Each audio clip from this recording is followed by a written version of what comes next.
1강 ETF란 무엇일까요? 주식처럼 사고 파는 펀드 ETF를 처음 접하면 이름부터 어렵게 느껴집니다. 하지만 원리는 생각보다 아주 간단합니다. 예를 하나 들어보겠습니다. 나는 반도체 산업이 앞으로 좋아질 것이라고 생각합니다. 그런데 문제가 있습니다. 삼성전자를 사야 할까요? SK 하이닉스를 사야 할까요? 반도체 장비주를 사야 할까요? 소재주를 사야 할까요? 어떤 기업이 가장 많이 오를지 정확하게 고르기가 어렵습니다. 이럴 때 사용할 수 있는 것이 ETF입니다. ETF는 쉽게 말하면 여러 종목을 하나의 바구니에 담아 주식처럼 거래할 수 있게 만든 상품입니다. 반도체 ETF라면 반도체와 관련된 여러 기업이 들어갈 수 있습니다. 바이오 ETF라면 여러 바이오 기업이 들어갈 수 있습니다. 코스닥 관련 ETF라면 코스닥 지수를 대표하는 여러 종목을 한꺼번에 담을 수 있습니다. ETF라는 이름도 천천히 풀어보겠습니다. ETF는 영어로 Exchange Traded Fund입니다. 우리말로는 보통 상장 지수 펀드라고 부릅니다. 하지만 처음 공부할 때는 이 어려운 이름을 외우는 것보다 거래소에서 주식처럼 사고 팔 수 있는 펀드라고 이해하는 것이 훨씬 쉽습니다. 여기서 펀드라는 말이 나왔습니다. 펀드는 여러 사람의 돈을 모아서 여러 자산에 투자하는 상품입니다. 그런데 일반적인 펀드는 우리가 삼성전자 주식을 사고 팔듯이 장중에 가격을 보면서 바로 사고 파는 방식과는 차이가 있습니다. ETF는 다릅니다. 증권사 주식 앱을 열고 종목을 검색하고 가격을 확인하고 매수 버튼을 누를 수 있습니다. 매도하고 싶다면 매도 주문을 낼 수도 있습니다. 그래서 ETF는 펀드의 분산 투자 장점과 주식의 편리한 거래 방식을 결합한 상품이라고 이해하면 좋습니다. 이번에는 아주 쉬운 예를 들어보겠습니다. 내가 1,000만 원을 가지고 있습니다. 그리고 바이오 산업이 앞으로 좋아질 것이라고 생각합니다. 그런데 바이오 기업을 분석해보니 너무 어렵습니다. 신약 개발 기업도 있습니다. 항체를 연구하는 기업도 있습니다. ADC 기술을 개발하는 기업도 있습니다. 이중 항체를 연구하는 기업도 있습니다. 비만 치료제를 개발하는 기업도 있습니다. 각 기업의 기술도 다르고 임상 단계도 다르고 위험도 다릅니다. 한 종목을 잘못 선택하면 바이오 산업 전체가 상승해도 내가 산 종목만 오르지 않을 수도 있습니다. 그런데 바이오 관련 ETF를 산다면 상황이 달라집니다. 하나의 ETF 안에 여러 바이오 기업이 들어있기 때문입니다. 어떤 기업은 조금 떨어지고 어떤 기업은 많이 오르고 또 다른 기업은 큰 폭으로 상승할 수도 있습니다. 여러 기업을 묶어서 투자하기 때문에 한 기업에만 투자했을 때보다 개별 기업의 위험을 어느 정도 분산할 수 있습니다. 이것이 ETF의 중요한 장점입니다. 분산 투자입니다. 하지만 여기서 아주 중요한 사실이 있습니다. ETF라고 해서 무조건 안전한 것은 아닙니다. 바이오 ETF를 샀는데 바이오 산업 전체가 크게 하락한다면 ETF 역시 하락할 수 있습니다. 반도체 ETF를 샀는데 반도체 업황이 나빠진다면 ETF도 떨어질 수 있습니다. ETF는 위험을 없애는 상품이 아닙니다. 한 종목에 집중되는 위험을 여러 종목으로 나누는 상품에 가깝습니다. 이 차이를 반드시 기억해야 합니다. 그렇다면 ETF는 모두 똑같을까요? 아닙니다. 여기서부터 ETF 공부가 본격적으로 시작됩니다. 같은 바이오 ETF라도 안에 들어있는 기업이 다를 수 있습니다. 구성 종목의 비중도 다릅니다. 어떤 ETF는 대형 바이오 기업의 비중이 높을 수 있습니다. 어떤 ETF는 중소형 성장 기업의 비중이 높을 수 있습니다. 같은 반도체 ETF라도 마찬가지입니다. 한쪽은 반도체 대형주 중심이고 다른 한쪽은 장비와 소재 기업의 비중이 높을 수 있습니다. 그래서 이름에 똑같이 바이오가 들어있다고 해서 같은 ETF라고 생각하면 안 됩니다. 앞으로 우리가 중요하게 공부할 것이 바로 구성 종목과 비중입니다. ETF를 하나의 도시락이라고 생각해 보겠습니다. 도시락 이름은 반도체 도시락입니다. 그런데 도시락을 열어봤더니 한 도시락에는 반도체 대형주가 많이 들어 있습니다. 다른 도시락에는 장비주가 많이 들어 있습니다. 또 다른 도시락에는 소재주가 많이 들어 있습니다. 이름은 모두 반도체 도시락이지만 내용물이 다릅니다. 그러면 당연히 수익률도 달라질 수 있습니다. ETF도 똑같습니다. 그리고 ETF는 우리가 앞에서 공부한 지수와 주도주 공부에도 매우 유용합니다. 예를 들어 어느 날 코스닥이 강하게 상승했습니다. 그때 우리는 코스닥 지수만 보는 것이 아닙니다. ETF 상승률을 살펴봅니다. 바이오 ETF가 강한가, 반도체 ETF가 강한가, 로봇 ETF가 강한가, 조선 ETF가 강한가, 우주항공 ETF가 강한가. 이렇게 비교하면 오늘 시장의 돈이 어느 산업으로 들어가고 있는지 빠르게 파악하는 데 도움을 받을 수 있습니다. 그 다음에는 강한 ETF의 구성 종목을 열어봅니다. 어떤 기업들이 들어있는지 확인합니다. 그리고 그 가운데 누가 가장 강하게 상승하는지 봅니다. 거래 대금은 어디에 몰리는지 봅니다. 누가 전고점을 돌파하는지 봅니다. 누가 신고가에 가장 가까운지 봅니다. 이렇게 연결하면 지수에서 ETF로, ETF에서 섹터로, 섹터에서 주도주로 시장 분석을 이어갈 수 있습니다. ETF에는 또 다른 종류도 있습니다. 지수가 상승하면 함께 상승하도록 만들어진 일반적인 ETF가 있습니다. 특정 지수의 하루 움직임을 2배 수준으로 추종하는 것을 목표로 하는 레버리지 ETF도 있습니다. 반대로 지수가 하락할 때 수익이 나도록 설계된 인버스 ETF도 있습니다. 여기서부터는 조금 더 조심해야 합니다. 특히 레버리지 ETF를 그냥 수익률이 2배인 ETF라고 생각하면 안 됩니다. 레버리지 ETF는 보통 기초지수의 하루 수익률을 일정 배수로 추종하도록 설계됩니다. 여기서 중요한 말은 하루 수익률입니다. 며칠, 몇 달, 몇 년 동안의 전체 수익률을 단순하게 2배 만들어주는 상품이라는 뜻이 아닙니다. 시장이 계속 오르기만 한다면 큰 문제가 없어 보일 수 있습니다. 하지만 시장이 올랐다가 떨어지고 다시 올랐다가 떨어지는 과정이 반복되면 복리 효과 때문에 우리가 예상했던 것과 다른 결과가 나타날 수 있습니다. 앞으로 이 부분을 음의 복리라는 주제로 아주 쉽게 공부하겠습니다. 레버리지 ETF를 이해하려면 반드시 알아야 하는 내용입니다. 오늘 1강에서는 복잡한 내용을 모두 외울 필요가 없습니다. 딱 3가지만 기억하면 됩니다. 첫째, ETF는 여러 자산을 하나의 바구니에 담아 주식처럼 거래할 수 있도록 만든 상품입니다. 둘째, ETF 이름보다 안에 무엇이 들어있는지가 중요합니다. 셋째, ETF는 투자 상품인 동시에 시장의 돈이 어디로 움직이는지 관찰하는 도구가 될 수 있습니다. 앞으로 ETF를 볼 때는 단순히 이 ETF가 오늘 몇 % 올랐는가만 보지 않을 겁니다.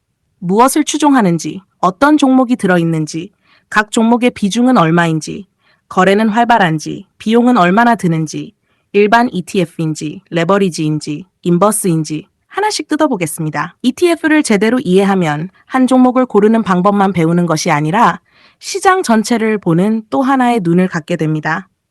그리고 그 눈을 이용해서 지수를 보고 강한 ETF를 찾고 주도 섹터를 찾고 마지막으로 진짜 주도주까지 찾아가는 공부.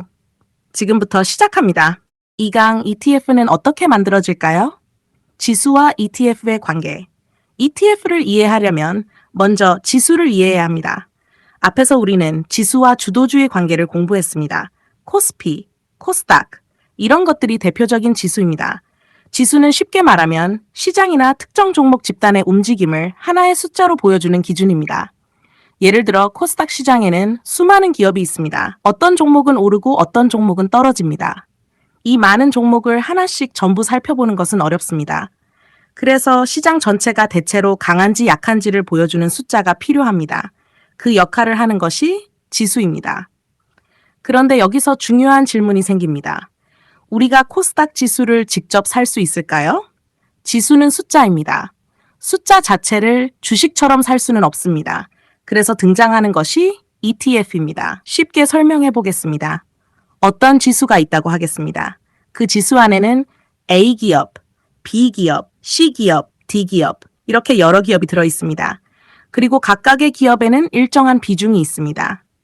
A기업은 30%, B기업은 25%, C기업은 20%, D기업과 나머지 기업들이 나머지 비중을 차지한다고 해보겠습니다. ETF 운용사는 이 지수의 움직임을 따라가기 위해 비슷한 종목과 비중으로 하나의 투자 상품을 만듭니다. 그것을 거래소에 상장합니다. 그러면 투자자는 그 상품을 주식처럼 사고 팔 수 있습니다. 이것이 ETF의 기본 구조입니다. 아주 쉽게 말하면 지수는 설계도이고 ETF는 그 설계도를 따라 만든 상품입니다. 이 표현을 기억하면 이해가 쉽습니다. 예를 들어 코스닥 150이라는 지수가 있습니다. 코스닥 시장을 대표하는 주요 종목들로 구성된 지수입니다. 이 지수를 추종하는 ETF라면 운용사는 코스닥 150 지수와 비슷하게 움직이는 것을 목표로 합니다. 코스닥 150 지수가 상승하면 ETF도 비슷한 방향으로 상승하고 지수가 하락하면 ETF도 비슷한 방향으로 하락하도록 설계합니다. 그렇다고 해서 지수와 ETF의 수익률이 항상 완벽하게 똑같은 것은 아닙니다. 여기서 중요한 개념이 나옵니다. 추적 오차입니다. ETF에는 운용 과정이 있습니다. 비용도 발생합니다. 종목을 사고 팔아야 할 때도 있습니다. 배당도 발생할 수 있습니다. 이런 여러 이유로 ETF의 실제 성과와 기초지수의 성과 사이에 차이가 생길 수 있습니다. 이 차이를 이해하는 것도 ETF 투자에서 중요합니다. 그렇다면 모든 ETF가 시장 전체 지수만 따라갈까요? 아닙니다. 여기서 ETF의 세계가 굉장히 넓어집니다. 반도체 지수를 따라가는 ETF가 있습니다. 바이오 관련 지수를 따라가는 ETF도 있습니다. 2차 전지, 로봇, 인공지능, 방산, 조선, 우주항공, 특정 산업이나 테마를 묶은 다양한 ETF가 존재할 수 있습니다. 그래서 ETF를 공부할 때 첫 번째로 확인해야 하는 질문이 있습니다. 이 ETF는 무엇을 따라가는가? 이거부터 봐야 합니다. ETF 이름만 보고 이것은 바이오구나. 이것은 반도체구나. 이렇게 끝내면 안 됩니다. 어떤 지수를 추종하는지, 그 지수는 어떤 기준으로 종목을 선정하는지, 어떤 기업이 많이 들어있는지 이것을 확인해야 합니다. 예를 들어 바이오 ETF 2개가 있다고 해보겠습니다. 둘 다 이름에는 바이오라는 단어가 들어있습니다. 그런데 첫 번째 ETF에는 대형 바이오 기업의 비중이 높습니다. 두 번째 ETF에는 신약 개발 중소형 기업의 비중이 높습니다. 바이오 시장이 상승해도 두 ETF의 움직임은 달라질 수 있습니다. 왜 그럴까요? 안에 들어있는 종목과 비중이 다르기 때문입니다. 반도체 ETF도 마찬가지입니다. 어떤 ETF는 대형 반도체 기업의 비중이 높습니다. 다른 ETF는 반도체 장비 기업이 많습니다. 또 다른 ETF는 소재와 부품 기업의 비중이 높을 수 있습니다. 이름에는 모두 반도체가 들어있지만 실제로 투자하고 있는 대상은 상당히 다를 수 있습니다. 그래서 ETF를 볼 때 이름보다 구성 종목을 보라. 이 원칙을 기억해야 합니다. 그런데 지수의 구성 종목은 영원히 똑같을까요? 그렇지 않습니다. 시장은 계속 변합니다. 기업의 규모도 변합니다.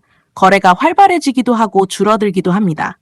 어떤 기업은 성장하고 어떤 기업은 경쟁력을 잃기도 합니다. 그래서 많은 지수는 일정한 기준에 따라 구성 종목을 점검하고 변경합니다. 이것을 흔히 정기 변경 또는 리밸런싱이라고 부릅니다. 쉽게 말하면 지수 바구니의 내용물을 정기적으로 점검하는 것입니다. 기준을 충족하지 못하는 종목이 빠질 수 있습니다.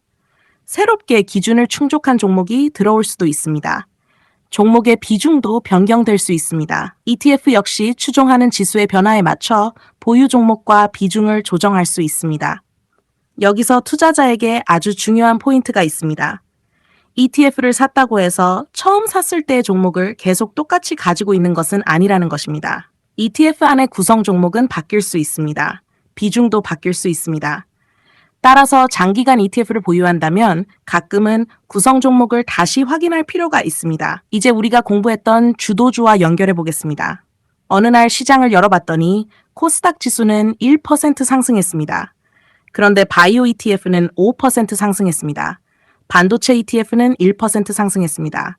조선 ETF는 0.5% 상승했습니다. 바이오 ETF가 시장보다 훨씬 강합니다. 그러면 우리는 어떤 생각을 할 수 있을까요? 오늘 시장에서는 바이오 쪽으로 강한 자금이 들어가고 있을 가능성이 있다. 이렇게 생각해 볼 수 있습니다. 그 다음 단계가 중요합니다. 바이오 ETF의 구성 종목을 열어봅니다. 10개, 20개 또는 그 이상의 기업이 들어있을 수 있습니다. 그 가운데 어떤 종목이 가장 강한가? 어떤 종목의 거래 대금이 큰가? 어떤 종목이 신고가에 가까운가? 어떤 종목이 전고점을 돌파했는가? 어떤 종목에 외국인이나 기관의 자금이 들어오는가? 이것을 살펴봅니다. 그러면 ETF가 단순히 투자 상품으로만 보이지 않습니다. 시장 분석 도구가 됩니다. 지수에서 시장을 봅니다. ETF에서 강한 산업을 찾습니다. 구성 종목에서 강한 기업을 찾습니다. 그리고 그 가운데 주도주 후보를 찾아갑니다. 이것이 우리가 앞으로 ETF를 공부하면서 반드시 익혀야 할 흐름입니다. 지수, 그 다음 ETF, 그 다음 구성 종목, 그리고 마지막으로 주도주. 오늘 이 강에서 가장 중요한 내용은 3가지입니다. 첫째, 지수는 시장이나 특정 종목 집단의 움직임을 보여주는 기준입니다. 둘째, ETF는 특정 지수나 전략의 움직임을 추종하도록 설계된 상장 상품입니다. 셋째, 같은 이름의 ETF라도 추종 대상과 구성 종목 비중이 다르면 수익률도 달라질 수 있습니다. ETF를 볼 때 이제 이름만 보지 마십시오. 무엇을 추종하는가, 어떤 종목이 들어있는가, 어떤 종목의 비중이 높은가, 구성 종목은 언제 바뀌는가 하나씩 확인해야 합니다. 다음에는 ETF를 이해하는데 가장 중요한 부분으로 들어갑니다. ETF 한 주를 샀을 때 나는 도대체 무엇을 산 것일까요? 그리고 ETF 안에 들어있는 구성 종목과 비중은 내 수익률에 어떤 영향을 미칠까요? 이제 ETF의 바구니를 직접 열어보겠습니다. 3강 ETF 한 주를 사면 실제로 무엇을 사는 걸까요? 구성 종목의 개념. ETF를 처음 사면 증권사 화면에는 그냥 하나의 종목처럼 보입니다. ETF 이름이 있고 현재 가격이 있고 매수 버튼이 있습니다. 그래서 처음에는 일반 주식 한 종목을 사는 것과 비슷하게 느껴집니다. 하지만 실제 구조는 다릅니다. ETF 한 주를 산다는 것은 그 ETF가 담고 있는 여러 자산의 움직임에 한꺼번에 투자하는 것이라고 이해하면 쉽습니다. 예를 들어 보겠습니다. 가상의 대한민국 반도체 ETF가 있다고 하겠습니다. 이 ETF 안에는 A 반도체 기업, B 반도체 기업, C 장비 기업, D 소재 기업, 이렇게 여러 기업이 들어 있습니다. 나는 이 기업들을 각각 따로 사지 않았습니다. 대한민국 반도체 ETF 한 종목만 매수했습니다. 하지만 내 투자 성과에는 ETF 안에 들어있는 여러 기업의 주가 움직임이 함께 영향을 줍니다. 이것이 ETF의 핵심입니다. ETF를 하나의 과일 바구니라고 생각해 보겠습니다. 바구니 안에는 사과도 있고 배도 있고 포도도 있고 귤도 있습니다. 우리는 과일을 하나씩 따로 산 것이 아니라 과일 바구니 하나를 통째로 산 것입니다. ETF도 비슷합니다. ETF라는 바구니 안에 여러 종목이 들어 있습니다. 그런데 여기서 아주 중요한 문제가 생깁니다. 바구니 안에 모든 과일이 똑같은 양으로 들어 있을까요? 그렇지 않을 수 있습니다. 사과가 절반을 찰 수도 있고 배가 30%, 포도가 10%, 귤이 10%일 수도 있습니다. ETF도 마찬가지입니다. 구성 종목마다 비중이 다를 수 있습니다. 이 비중이 왜 중요할까요? 간단한 예를 들어보겠습니다. 어떤 ETF 안에 A 기업이 50%, B 기업이 20%, C 기업이 15%, D 기업이 10%, 나머지가 5% 들어있다고 하겠습니다. A 기업이 큰 폭으로 상승했습니다. 그러면 ETF 전체에도 상당한 영향을 줄 수 있습니다. 왜냐하면 A 기업의 비중이 절반이나 되기 때문입니다. 반대로 비중이 5%인 종목이 큰 폭으로 상승했다고 해보겠습니다. 그 종목 자체는 아주 강하게 올랐습니다. 하지만 ETF 전체 수익률에 미치는 영향은 상대적으로 작을 수 있습니다. 바로 이것이 구성 종목 비중의 힘입니다. 그래서 ETF를 분석할 때는 어떤 종목이 들어있는지만 보면 절반만 보는 것입니다. 반드시 얼마나 들어있는가까지 봐야 합니다. 예를 들어 바이오 ETF를 보고 있다고 하겠습니다. 구성 종목이 20개 있습니다. 그래서 바이오 기업 20곳에 골고루 분산 투자한다고 생각했습니다. 그런데 실제 구성 비중을 보니 상위 3종목이 ETF 전체의 절반 가까이를 차지하고 있습니다. 그렇다면 이 ETF의 움직임은 20개 종목 모두의 영향을 똑같이 받는 것이 아닙니다. 상위 비중 종목들의 움직임에 상당한 영향을 받을 수 있습니다. 따라서 ETF를 볼 때는 최소한 상위 구성 종목은 확인하는 습관이 필요합니다. 첫 번째 종목은 무엇인가? 두 번째는 무엇인가? 세 번째는 무엇인가? 상위 종목들의 비중을 합하면 얼마나 되는가? 이것만 확인해도 ETF의 성격을 훨씬 쉽게 이해할 수 있습니다. 이번에는 같은 이름의 ETF를 비교해 보겠습니다. 가상의 바이오 A ETF, 바이오 B ETF 두 개가 있습니다. 둘 다 이름에는 바이오가 들어 있습니다. 그런데 A ETF는 대형 바이오 기업의 비중이 높습니다. B ETF는 중소형 신약 개발 기업의 비중이 높습니다. 어느 날 대형 바이오 기업은 별로 움직이지 않았습니다. 그런데 중소형 신약 개발주가 강하게 상승했습니다. 그러면 어떤 일이 생길까요? 같은 바이오 ETF라도 B ETF가 훨씬 강하게 상승할 수 있습니다. 반대 상황도 가능합니다. 대형 바이오 기업들이 강하게 상승하고 중소형 바이오 기업들이 약하다면 이번에는 A ETF가 더 강할 수 있습니다. 그래서 우리는 ETF 이름이 같다고 내용까지 같다고 생각하면 안 됩니다. 이제 중요한 질문을 하나 해보겠습니다. ETF 안에 들어있는 종목은 누가 결정할까요? ETF마다 기준이 다릅니다. 특정 지수를 그대로 추종한다면 그 지수를 만드는 기관이 정한 구성 기준에 영향을 받습니다. 어떤 ETF는 시가총액이 큰 기업의 비중이 높을 수 있습니다. 어떤 ETF는 비슷한 비중으로 종목을 담도록 설계될 수 있습니다. 또 어떤 상품은 특정 전략에 따라 종목을 선정하기도 합니다. 그래서 ETF를 고를 때는 무슨 기준으로 종목을 담는 상품인지 확인해야 합니다. 여기서 또 하나 꼭 알아야 할 것이 있습니다. ETF의 구성 종목은 고정되어 있지 않을 수 있습니다. 시간이 지나면 새로운 종목이 들어올 수 있고 기존 종목이 빠질 수도 있습니다. 비중이 커질 수도 있고 줄어들 수도 있습니다. 이것이 앞에서 공부한 리밸런싱과 연결됩니다. 쉽게 생각하면 ETF 바구니를 정기적으로 다시 정리하는 것입니다. 시장이 변했는데도 10년 종목을 똑같은 비중으로 계속 담아놓는다면 시장 변화를 제대로 반영하기 어려울 수 있습니다. 그래서 정해진 규칙에 따라 구성 종목과 비중을 조정합니다.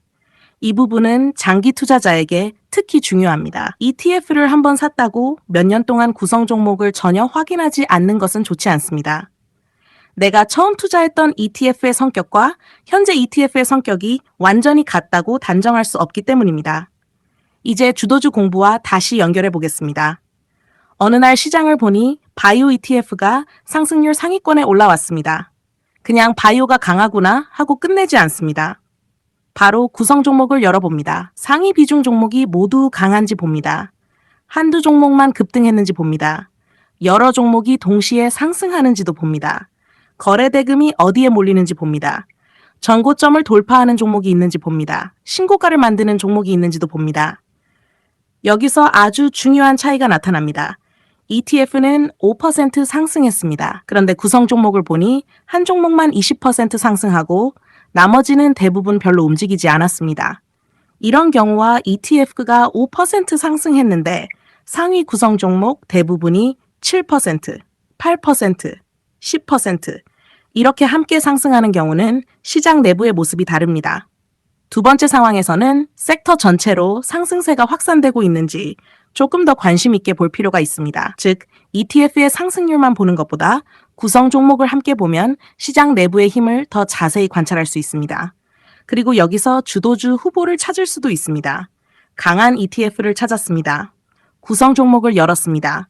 그 가운데 상승률이 강합니다. 거래 대금도 큽니다. 전고점을 돌파합니다.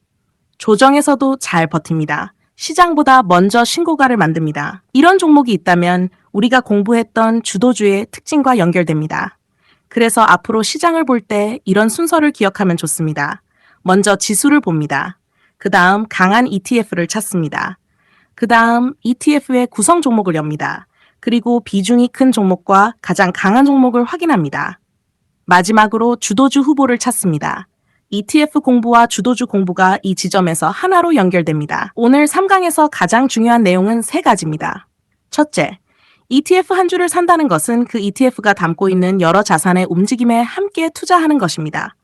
둘째, 구성 종목의 숫자보다 각 종목의 비중이 중요합니다. 셋째, ETF의 구성 종목을 살펴보면 그 섹터 안에서 어떤 종목이 시장을 이끄는지 찾는 데 도움이 됩니다. 앞으로 ETF를 볼 때 이름만 보고 매수 버튼부터 누르지 마십시오. 바구니를 먼저 열어봅니다. 무엇이 들어있는지 봅니다. 얼마나 들어있는지 봅니다. 그리고 누가 이 ETF의 움직임을 실제로 주도하고 있는지 확인합니다. ETF의 이름은 바구니에 붙어 있는 이름표입니다. 하지만 투자자의 수익률을 움직이는 것은 이름표가 아니라 바구니 안에 들어있는 구성 종목과 그 비중입니다.